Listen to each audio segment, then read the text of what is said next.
Hey guys, they see me fresh from the gym. I'm a little sweaty and I have no makeup on, so this is natural joy. And I'm not as set up as I normally am, but I wanted to talk right away and capture this, I guess, before I before I put myself together and put my armor on, because I'm really good at that. And yeah, so I'm going to turn you around and show you something. It says River Road Garage, and I know the lighting's not good. I'm sorry, I'm not usually, this casual. Usually set up with my little stand and lighting and all that stuff, but River Road Garage is the name of the garage that my dad and my grandpa owned when I was a child, and they were mechanics and they repaired cars, and that was a lot of my childhood. And I've mentioned in past videos that I don't remember a lot of my childhood. I have very few memories, but some of that is starting to be opened for me in the last few days. You know, you guys kind of witnessed my mess of a person on Monday, and I tried to empty some of that out and try to get some tears out, and I have kind of been crying since Monday. Not nonstop, not uncontrollable, but tears here and there, and it's really felt good and terrifying at the same time. But I've always heard about this thing called triggering, and I never really experienced it too much.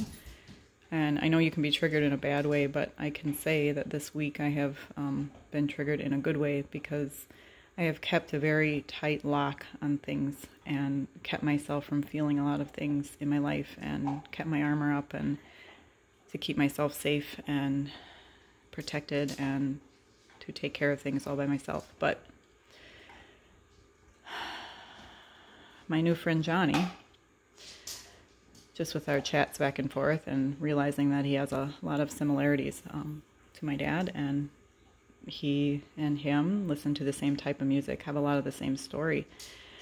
And he played for me a Ozzy Osbourne song, and Ozzy always reminds me of my dad because we listened to a lot of that type of music, and Ozzy specifically when I was a child. And yeah, so it's really opened up a lot of things. And I have been thinking just this morning, and that's why I wanted to film right away. I've been thinking about my dad, and the anniversary of his death is coming up, so there probably was going to be some sadness surrounding this anyway, but I never really allowed myself to feel it too much. I kind of just push it away because I decided I didn't deserve to feel it because I had walked away from him.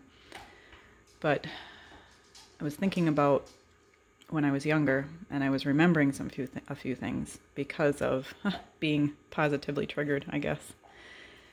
And I was remembering that, my dad,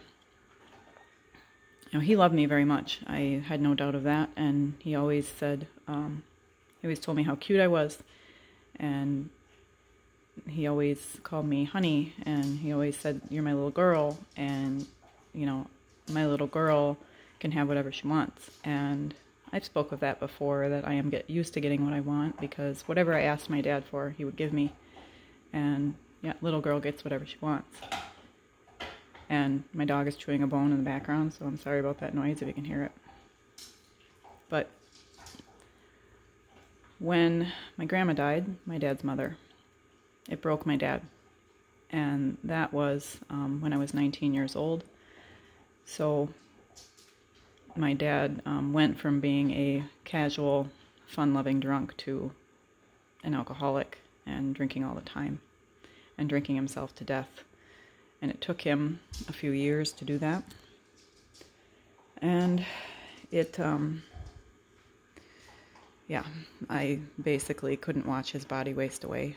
And that started when I was probably about, when I was 19. So for my adult life, I no longer had that dad that would give me whatever I wanted. And I realized, I didn't want things. What I wanted was my dad. And I wanted to be able to call him, to be able to see him and tell him that my heart was broken over things. I wanted to bring him my children, his grandchildren. And I wanted him to act the way that he did when I was younger. Because even though I was a grown-up and I got married and I had my own children, I still needed my dad.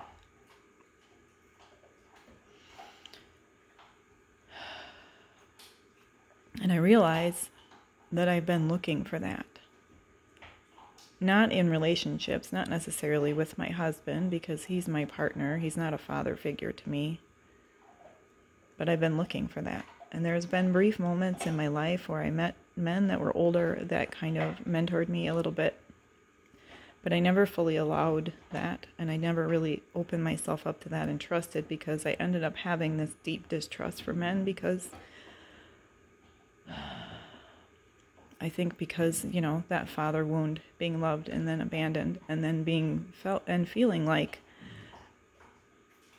alcohol was chosen over me. And I have a lot of questions for my dad, and I can't ask him.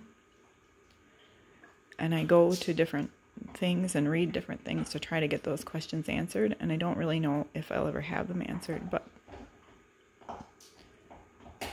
as an adult woman without a dad, and without my dad, you're just kind of broken. And I haven't allowed myself to feel that, and it's time to. And it's very scary, because I have kept myself guard up, protected, and I really have relied on no one but myself. I have, I made some kind of choice and vow with myself that Joy will take care of everyone. I will take care of my children. I will take care of my husband and my friends. And I will take care of myself by myself. I don't need anyone. And that's the decision I made. And it has brought me to exhaustion and brokenness. And back to where this little girl needs her dad. So I am going to write a letter to my dad, and hopefully I will be brave enough to read it. And maybe I will show you his picture. But here's the River Road garage sign that hung in my dad's office that I spent a lot of time in when I was a child, and it was a good time. Thanks for listening, guys.